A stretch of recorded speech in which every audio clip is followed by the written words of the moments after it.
नमस्कार and welcome back. Iran की ठुकाई हो गई कल रात को। इतनी बुरी तरह से ठुकाई हुई है कि ईरान को यह समझ नहीं आया कि मिसाइल्स आए कहां से हैं। एयर सायरन्स पूरा दिन या पूरी रात वो चलते रहे ईरान के ऊपर। एक्सप्लोजन्स ने पूरे रात को दिन में बना दिया। लेकिन मजे की बात है कि वॉशिंगटन ने बोला मैंने नहीं ठुकाई करी तुम्हारी, इजराइल बोलता है मैंने नहीं करी है। जब भाई आप किया किसने है, मिसाइल्स भेजी किसने है, ये समझ नहीं आ रहा। आज 5 बड़े न्यूज हैं इसके अराउंड ईरान से, यूएसए से, कि यूएसए इस वीकेंड पे वो प्लान क्या कर रहा है वो भी उनके सेंट्रल कमांड ने हमें बता दिया। इजराइल की लड़ाई हो गई है यूएसए से, उसने यूएसए की बात मानने से इनकार कर दिया। और 2 न्यूज हैं रशिया से और एक चाइना के, वो मैं एंड में बताऊंगा। आपको मालूम है कि चाइना की न्यूज हमेशा वो होती है जो कोई आपको नहीं दे सकता। फुल पैक्ड वीडियो है। अब शुरू करते हैं दोस्तों। जियो पॉलिटिकल अर्थक्वेक है जहां पर अब ईरान की जो एग्जिस्टेंस है इस्लामिक रिपब्लिक की, उसे खत्म करने की प्लानिंग शुरू हो गई है। ये डेडली चेस बोर्ड है जहां पर ईरान ने भी काम किया। उन्होंने अपनी जो हाइपरसोनिक मिसाइल्स हैं उनको लॉक कर दिया है, लोड कर दिया, और उन्होंने बोल दिया कि मैं मिडिल ईस्ट की कंट्रीज को अब छोड़ने वाला नहीं हूं। एक वर्ल्ड के ऊपर एक कहर है जिसको मचाने की कोशिश किया जा रहा है ईरान की तरफ से। अब कई लोग बोलते हैं कि जो ये अटैक हुआ ईरान के ऊपर, ये ईरान ने खुद ही कराया है, क्योंकि किसी ने भी इसके ऊपर एक्सेप्टेंस नहीं दिया है कि हमने इसको अटैक किया हो। और उसके बदले में ईरान ने क्या किया, एक तो मिसाइल्स को लोड कर दिया, दूसरा जो अंडर वाटर जो जो केबल्स होती हैं इंटरनेट वाली, उसको काटना शुरू कर दिया। यानी कि अब ईरान चाहता है कि पूरे दुनिया को काटा जाए इंटरनेट से, ताकि बैंकिंग बंद हो जाए, आपका कम्युनिकेशन बंद हो जाए। और उसके बाद क्या करेगा इस्लामिक कंट्री, वो आपको भी रियासत पुदीना में लेके जाने की कोशिश करेगा। और एक न्यूज़ जो है चाइना की, वो इतनी ज़बरदस्त है, आप बोलेंगे यार ये कैसे हो सकता है। चलो शुरू करते हैं। पहली बात कि जो ईरान है उसकी एग्जिस्टेंस की जो एंड है उसको करने का तरीका यूएसए ने किया कैसे है। दोस्तों यही प्लेबुक है। अमेरिका हमेशा ही ऐसे काम करता है। जब उन्होंने वियतनाम में वॉर करना था, इराक में करना था, या उसको ख़त्म करना था, तो हमेशा ऐसा ही करते हैं कि एक मिसाइल फेंक दिया, या तो बोल देंगे कि मिसाइल हमारे ऊपर गिरा है या दूसरे वाले के ऊपर गिरा है, और बोल देंगे हमें पता ही नहीं है। नाउ अटैक तो हो गया ईरान के ऊपर। ईरान भी बैफल्ड है। उनको ये नहीं मालूम कि उनकी ठुकाई आगे से और पीछे से करके कौन चला गया। और ये जो इस्लामिक कंट्री है उसका भट्टा बैठ गया है। क्यों? क्योंकि वहां पर हर चीज महंगी होनी शुरू हो गई। दोस्तों 47 ईयर से ईरान ने हमेशा ही दुनिया के ऊपर अटैक किया और बाद में डिनाई कर दिया, सानू तो पता ही नहीं ये हाउतीस कौन है, हिजबुल्ला कौन है, हमास कौन है, ये तो नॉन स्टेट एक्टर्स हैं। वही भाषा इस्लामिक कंट्रीज की हमेशा ही। और जब इनकी ठुकाई शुरू होती है तो विक्टिम कार्ड निकाल के बच्चे और औरतों को ये बाहर खड़ा कर देते हैं। अब दुनिया ने वही चीज इनके साथ करनी शुरू कर दी। इनकी ठुकाई की जा रही है और बोल दिया ये तो नॉन स्टेट एक्टर्स ने किया है, हमने कुछ नहीं किया। दूसरी तरफ से जो यूएसए का जो कमांड सेंटर है, सेंट्रल कमांड सेंटर, उन्होंने अभी अभी 3 डेवास्टेटिंग सिनेरियोज दिए हैं डोनाल्ड ट्रंप को कि अगर आपको ईरान को क्रश करना है तो आपके पास 3 ही चीजें हैं। आप बताइए ऑप्शन 1, 2, 3 में से कौन सी हम करें। पहला है डीप इनसाइड। अब सर्जिकल स्ट्राइक्स इस वीकेंड के ऊपर करना पड़ेगा ताकि जो ईरान की जो इकोनॉमी है उसको और ज्यादा डिस्ट्रॉय किया जाए और मोहम्मद को कदमों में कुत्तों की तरह लेके आना है ताकि ये लेटे आपके पैरों में। उसका एक ही तरीका है, आप इनकी पैसे के फ्लो को बंद कर दीजिए। ये सेंट्रल कमांड बोल रहा है कि मोहम्मद हमेशा कदमों में गिरता है। 1000 साल से या 1400 सालों से मोहम्मद पैरों में ही लेटता रहा। इसमें सेंट्रल कमांड सेंटर की जो रिपोर्ट है उसके अंदर लिखा हुआ है। दूसरा सिनेरियो वो ये है कि आप अपनी आर्मी को भेजिए ईरान के अंदर और जो मैसिव डिप्लॉयमेंट है वो कीजिए स्ट्रेट ऑफ हॉर्मुज के पास। और ये इन्वेजन 1980 के बाद पहली बार हुआ होगा। और ये वो मूव है जिससे आप इंस्टेंटली पूरे मैप को मिडिल ईस्ट के आप रीड्रॉ कर सकते हैं।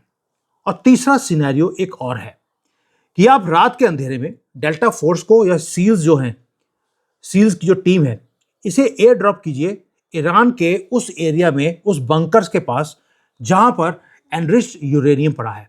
वहां पे सिर्फ 3 रास्ते हैं अंदर जाने के। 2 को आप तबाह कर दीजिए, तीसरे से अंदर जाइए और वहां से जाकर आप निकाल लीजिए यूरेनियम को।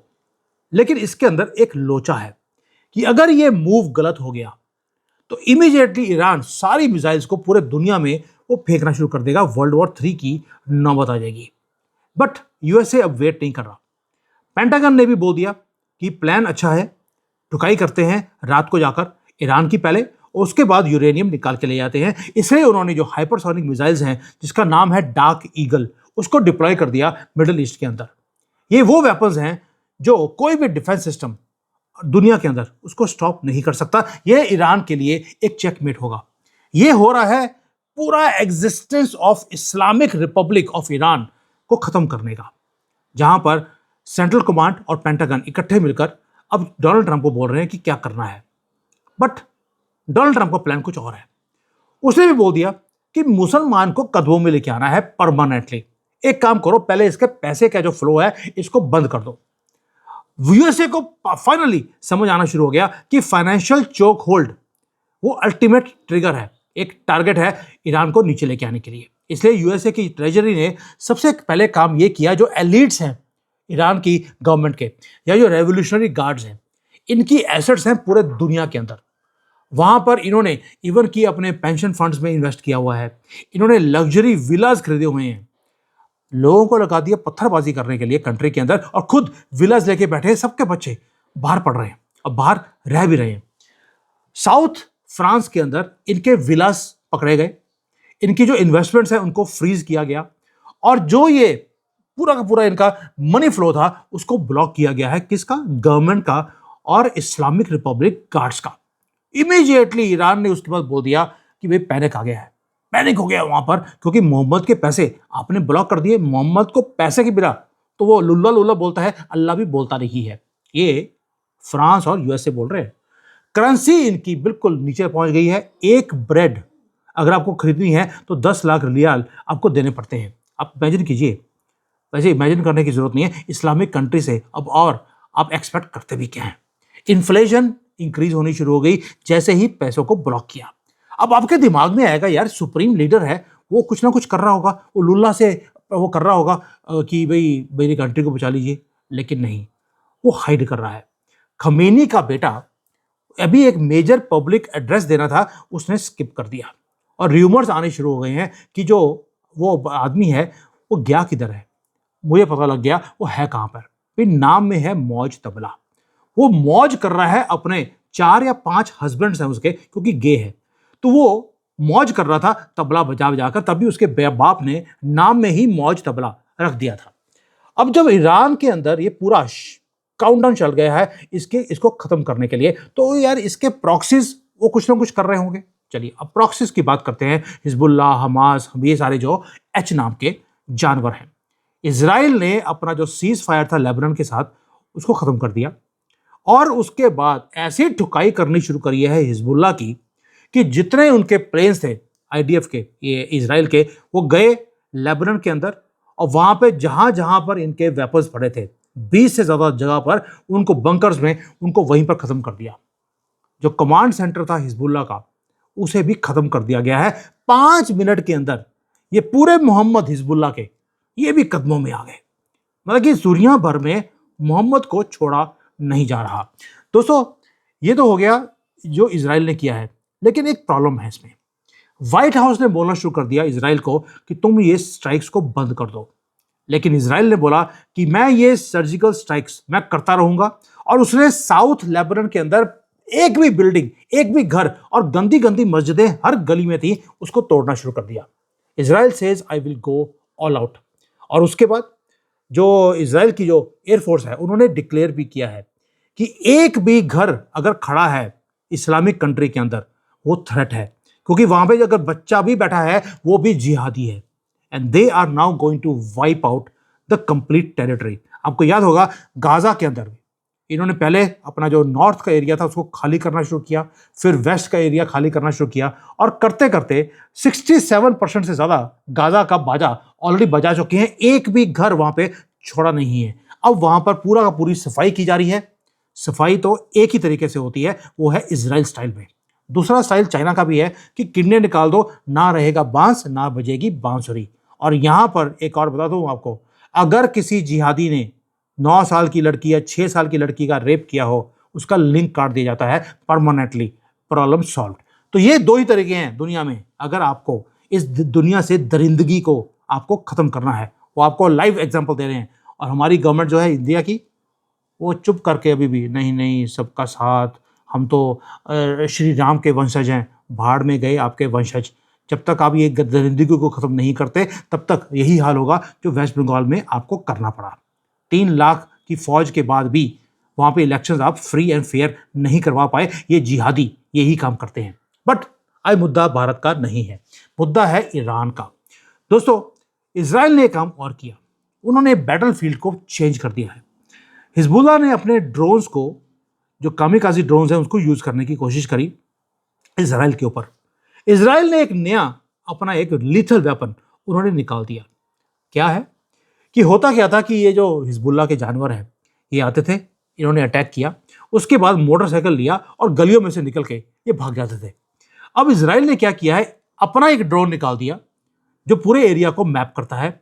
जैसे ही उसने लॉक किया एक हिजबुल्लाह के टेररिस्ट को कि इसने अटैक करने की कोशिश किया है या अटैक किया है, वो उसके बाद वो मोटरसाइकिल को फॉलो करते करते उसको वहीं पर लुल्ला के पास बुझा दिया जाता है, उसको वेपोराइज किया जाता है, उसकी हड्डियां भी मिलती नहीं है। यहां तक हो गया है नाउ हिजबुल्लाह के पास कोई भी जगह नहीं रही जहां पर वो भागकर वो बच सकते हैं। They are no place to hide.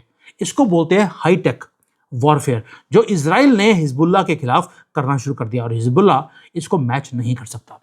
अब आपको लगेगा यार इतना कुछ ईरान के खिलाफ हो रहा है, उसके प्रॉक्सीज के खिलाफ हो रहा है, तो इनकी रेस्क्यू करने के लिए 2-3 कंट्री तो आए होंगे। चलिए, इनकी 2 कंट्रीज जो इनको रेस्क्यू कर सकती थी वो थी चाइना और दूसरा है पुतिन। चाइना ने मना कर दिया क्योंकि उसे मालूम है कि मैंने अगर अब इसको सपोर्ट किया ईरान को तो ठुकाई हो जाएगी उसकी। और दूसरे आते हैं पुतिन के पास। पुतिन ने एक survival, desperate game of survival कल कर दिया। 90 मिनट की मीटिंग करी है या कॉल किया है डोनाल्ड ट्रंप को, और वहां पर तेहरान को बिल्कुल शार्क्स के सामने छोड़ दिया, या खा लीजिए इसको, मुझे कोई दिक्कत नहीं है। लेकिन उसके बदले में अगर ईरान को सपोर्ट नहीं किया पुतिन ने तो उसके बदले में कुछ लिया होगा। उसके बदले में उसने बोल दिया कि जो ईरान का एनरिच्ड यूरेनियम है मैं अपने कंट्रोल में लेता हूं, और साथ में अमेरिका को एक जियोपॉलिटिकल विल मिल गया।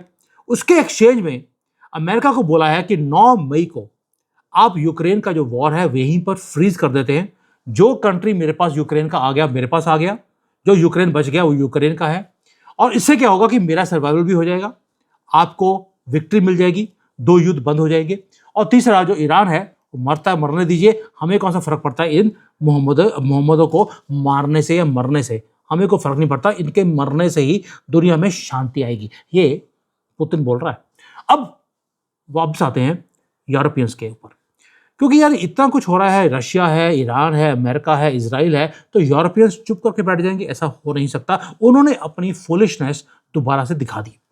यूरोप क्रैक हो रहा है प्रेशर के अंदर। जर्मनी का जो चांसलर है उसने दोबारा से बोल दिया कि जो यूएसए की स्ट्रेटजी है वो बिल्कुल ही गलत है, आपको ईरान को इतनी ठुकाई नहीं करनी चाहिए। रिस्पॉन्स था ट्रंप का, उसने बोल दिया मेरे 40,000 ट्रूप्स जर्मनी में पड़े हैं 1944 से, जब से वर्ल्ड वॉर 2 हुआ है, मैं ये सारे ट्रूप्स को निकालता हूं, आप अपने आप को रशिया से अपने आप बचा लीजिए। इंस्टेंटली जो जर्मनी है वो पैनिक में आ गए। फ्यूरियसली उन्होंने अपनी जो ये था जो स्टेटमेंट दिया था उसको वापस ले लिया, क्योंकि उन्हें मालूम है कि अमेरिका बाहर निकला तो टारगेट किया जाएगा जर्मनी को, और जर्मनी के पास इतनी, या यूरोपियंस के पास अपनी आर्मी या अपने हथियार बचे ही नहीं हैं।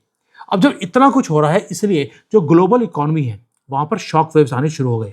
जो ऑयल की प्राइसेस है वो $126 कल रात को पहुंच गई है।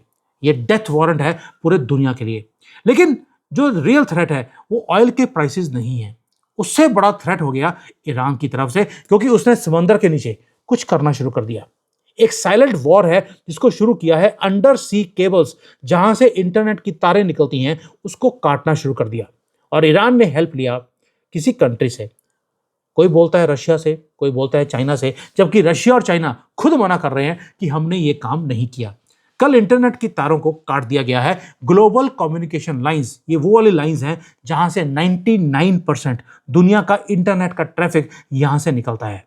ब्लैकआउट करने की कल कोशिश की गई है और ग्लिचेस ऑलरेडी पूरी दुनिया में आने शुरू हो गए।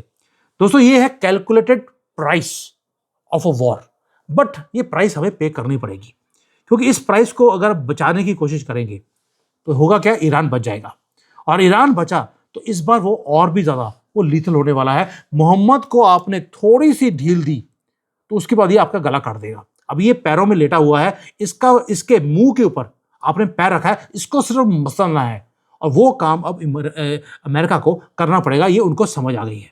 अब यहां पे जब इतना कुछ हो गया है तो हो क्या रहा है, अब बताता हूं आपको मैं चाइना की तरफ से। यहां पे जो एलिट्स हैं, जो ऊपर टॉप मैनेजमेंट है, उन्होंने पैसे बनाने शुरू कर दिए। उन्हें मालूम है कि अंत नजदीक है। जो टॉप लीडर है, मैं नाम नहीं ले रहा हूं, आप समझ सकते हैं मैं इस कंट्री में बैठा हूं, जो टॉप लीडर है उसके इनर सर्कल्स हैं, अब उन्होंने पैसे बनाकर दुनिया भर में अपने इन्वेस्टमेंट्स को करना शुरू कर दिया। अब हुआ क्या है, यहां पर पता लगा अभी कि आपको याद होगा कोविड के टाइम पर एक वैक्सीन बनी थी चाइना की, जिसका नाम था सिनोवैक। ये सिनोवैक कंपनी है। जब वैक्सीन निकलनी थी उससे पहले $500 मिलियन के जो अपने शेयर्स है उसे बेचा गया, और जो टॉप लीडर्स हैं उन्होंने इन शेयर्स को खरीद लिया। $500 मिलियन के शेयर वैक्सीन निकलने से पहले, और जब वैक्सीन को लॉन्च किया गया इस शेयर्स की वैल्यू वो 10 से 20 टाइम्स वो इंक्रीज हो गई। यानी कि 500 बिलियन को 20-30 बिलियन डॉलर्स में कन्वर्ट किया गया ओवरनाइट, प्योर प्रॉफिट, और ये टैक्स फ्री है। यानी कि जो चाइना की इकोनॉमी है वो कोलैप्स हो रही थी, और जो टॉप के लीडर्स है वो आराम से अपने ऑफशोर अकाउंट्स में वो पैसे बना रहे थे। इसको बोलते हैं हिपोक्रेसी। दूसरी तरफ से एक काम और हुआ कि यहाँ पे जो वॉरियर्स हैं, वॉरियर उनको बोला जाता है जो ओपनली अमेरिका को गालियां निकालते हैं। ये वो लोग हैं जिनको हायर पोजीशन मिलती है क्योंकि उन्होंने अमेरिका की आंखों में आंखें डालकर उनको गालियां निकाली। अब उनके बच्चे जो हैं वो बड़े लॉयलिस्ट होंगे कम्युनिस्ट पार्टी के, ऐसा नहीं है। वो सभी जो ये डिप्लोमेट्स थे, इन सब के बच्चे कंफर्टेबली उसी अमेरिका में रह रहे हैं, वहीं पे बड़े बड़े मकान लिए हुए हैं, जिसको गालियां निकालने के लिए इनके बाप को हायर पोजीशन मिली थी कम्युनिस्ट पार्टी के अंदर। दोस्तों, इसका मतलब है कि जो एलिट्स हैं उनके लिए रूल्स डिफरेंट है, जो कंट्री है उनके लिए रूल्स डिफरेंट है। इसको बोलते हैं कम्युनिस्ट पार्टी या कम्युनिस्ट गवर्नमेंट। जहां पे होता क्या है, जो कंट्री के लोग हैं उन्हें ब्लाइंडली, आपको कंट्री के खिलाफ कोई भी काम कर नहीं सकते, आपको ब्लाइंडली लॉयल्टी दिखानी पड़ती है। यानी कि 1.4 अगर बिलियन लोग हैं वो क्वाइटली वो अपनी कंट्री के हित के लिए काम करते हैं। लेकिन जो एलिट्स हैं वो अपने बच्चे और अपनी वेल्थ उनको उसी वेस्टर्न कंट्रीज में भेज रहे हैं जिसको वो सारी उम्र गालियां निकालते रहे। ये है सब कुछ जो हो रहा है दुनिया के अंदर। दोस्तों, अभी एक आखिरी न्यूज़ और है जो कोविड से लेकर है। कोविड की बात चल रही है तो कोविड की मुझे एक और न्यूज़ याद आ गई। आपको याद होगा डॉक्टर फॉसी, ये वो फॉसी है जिसने सारी दुनिया को फंसा के रखा। कोविड में 3 साल सारी दुनिया के खराब कर दिए। अब जो उसके अपने टीम के लोग हैं उनके ऊपर क्रिमिनल चार्जेस लग गए हैं क्योंकि उन्होंने धांधली करी इस सारी की सारी चीज़ों में कोविड के टाइम पर। अब पता लगा है जो फॉसी था वो खुद फंडिंग करता रहा वुहान इंस्टीट्यूट को जहां से ये वायरस निकला था, और दुनिया को किसी को बताया भी नहीं ये सारे काम किए गए हैं। यानी कि कहीं ना कहीं चाइना अकेला रिस्पॉन्सिबल नहीं था, उसमें अमेरिका के जो एलीट लोग हैं वो भी रिस्पॉन्सिबल थे इस वायरस को क्रिएट करने के लिए, और उसके बाद इस पूरी न्यूज़ को कवर अप किया गया। इसलिए जब डोनाल्ड ट्रंप ने बोला था कि इसकी इन्वेस्टिगेशन होनी चाहिए, ये वुहान वायरस की, तो हुआ क्या था, Fauci was the first person उसने बोला था कि इसकी इन्वेस्टिगेशन करने की जरूरत नहीं है because everybody knew he was responsible. अब आप सोच के देखिए दुनिया में हो क्या रहा है। ये तो वो न्यूज़ है जो मैंने आपको पैक करके दे दी है। हाइपरसोनिक मिसाइल्स हैं जो पर्शियन गल्फ के ऊपर दोबारा से लगा दिए गए हैं। एलीट्स हैं ईरान के अंदर जो ऑलरेडी अपने कंट्री को छोड़ के भाग रहे हैं, और जो मौज तबाह है वो अपने हस्बैंड्स के साथ मौज कर रहा है। चाइना के एलीट्स हैं वो अपने पैसों को ऑलरेडी बाहर लेके जाना शुरू कर दिया। फॉलो द मनी करेंगे तो आपको समझ आएगा। समझ ये आएगा कि दुनिया को मालूम है कि दुनिया अब चेंज होने वाली है। आपको सेफ हेवन बनाने पड़ेंगे, अपने आप को बचाने के लिए आपको स्ट्रेटजीज निकालनी पड़ेगी।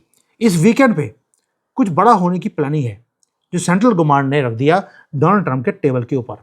अब डोनाल्ड ट्रंप क्या करेगा, उसने बोल दिया कि इकोनॉमिकली मोहम्मद को बिल्कुल भिखारी बना दो, ये भीख मांगता हुआ दिखाना चाहिए।